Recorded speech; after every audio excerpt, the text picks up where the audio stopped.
Not there yet. Bayern are not there yet. They're not there yet. They're still walking. They still seem a step slow. They're not as sharp as they once were. But Bayern Munich are coming. And I think what Kovac is honing in is let's get the job done.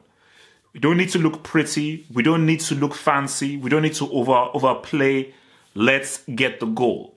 Let's make the right pass, the right moves, give it to the right man, make the right runs, and let's get that ball in that net. So I think Kovac right now is just getting his team, getting down to the basics of what is happening. Because you can see this team needs help.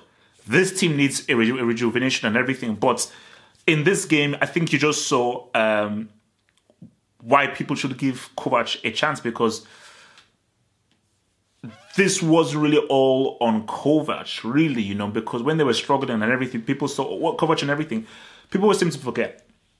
Jupp Heynckes is a G. Jupp Heynckes is one of the greatest managers of all time. You have to put him in there. I mean, what he achieved with Real Madrid and with the Bayern Munich as well, and how he was able to come from the retirement home and really get these guys playing well. You bring Jupp Heynckes into the same team, they will be one of the Champions League favourites and they'll be tough to beat, because Jupp Heynckes just has a bit of juju that I don't really understand. Kovac doesn't have that. So, but Kovac really, he's just finding the flow within his team and his, I mean, my goodness, because I thought Muller was done, but I think even more right now, you're not seeing his importance and the role that he's playing within the team. But watching Bayern Munich right now, they need Hudson-Odoi. 100% they need Hudson-Odoi, because people who don't watch Bayern, and I think Chelsea fans are like, my gosh, Hudson-Odoi, you're not going to play. How are you going to displace people? Ribery seems to be on his way out. Robin, he's on his way out as well. Coman isn't there. And I think the thing with Coman, and I think I mentioned it, is that there's a talented player. I can see some talents there. He's just not there yet. I just think that there are times in which the ball he plays in, that final phase of when he has when he has possession of the ball, so he'll do the dribble, he'll do the run, he'll get to the ball, and he'll get to the situation, but the cross one's coming, the pass one's coming. It will be a miscontrol, and he does that a little bit too often. But there is skills there. He can go on his left, he can go on his right. So there is good balance there, and he does puts in a very good shift and a very good hustle on the wing.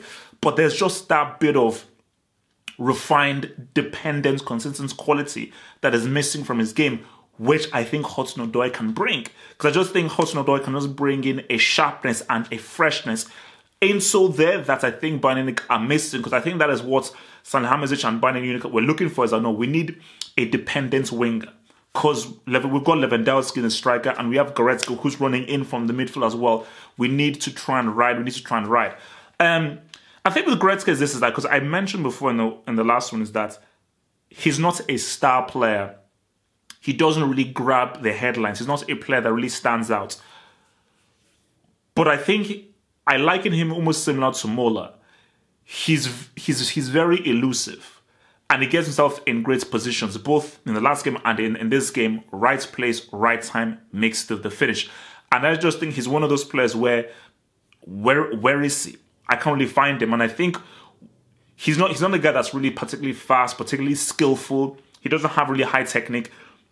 But similar to Muller, I think he's better footballing-wise than Muller, but I think he's similar to Muller in which he's a very smart player. And he understands the kind of texture within a game. So he knows that, okay, I need to make the run here. I need to move there. I need to make the pass here. I need to make a movement here. I need to really be here because the play is over there. And I think when you have that, it's great because you now have another goal-scoring outlet within the team.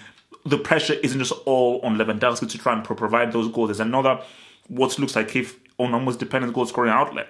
But I think overall with the Bayern, because I think Stuttgart, they did play, I mean, it looks forward like if it was a thrashing. It wasn't an overall thrashing, because I think Stuttgart definitely did the best that they could. But I just felt that you have the own goal there. Just the Goretzka goal could have been avoided. Lewandowski goal perhaps could have been avoided with better defending. Although the goal of the game was Donis. Like that G from Donis was absolutely flipping, bloody insane. But I just think, just watching Bayern, you know, it just seems as if they're just missing a step.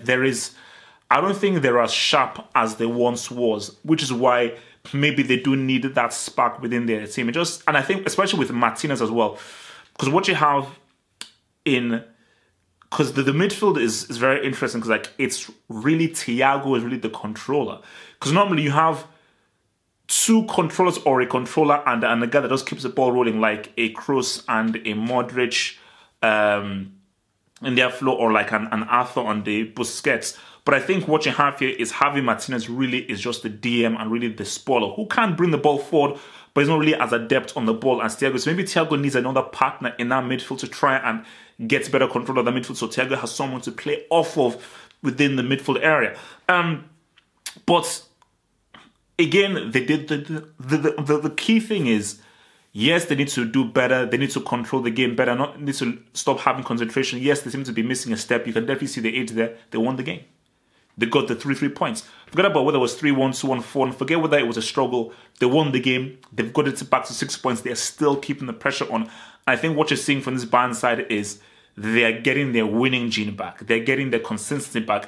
And they have their eyesight on your boys, Dortmund. So, game on, man. Game on in this flipping Bundesliga, you know. And I think for Alaba, I think he might have fallen off. I don't know why, but I think Alaba might have fallen off, which is unfortunate. But yeah, man, look, man. I'm still rolling with Bayern. I'm still rolling with experience. But we have an exciting title race because Dortmund looks sexy. They look great. Bayern don't look as sexy, but Bayern look much more mature and much more. Which is why I'm going with Bayern, because I think Bayern just seem as if they're very, very focused. There's just that laser focus on them to be like, boom, we're going to win all of these games and make sure that when we face Dortmund, we beat them. Whereas our Dortmund are just amazing football, amazing skill, that they may just get caught out by a team that just manages to withhold their attack and just bounce them. Whatever the case, it's going to be great. And Lewandowski, you owe Bayern a huge performance in the Champions League, because we're building up to next month. Lewandowski, bro, you flopped so many times. You got your G. Understand that you owe Bayern a huge performance in that flipping CL. Big time. Thanks for watching the video. Now think about becoming a Football Hot patron by pledging an amount each month and then gain access to exclusive content only on the Football Hot Patron page. Peace. Head over to the official site at halffootballhot.com or just click over here.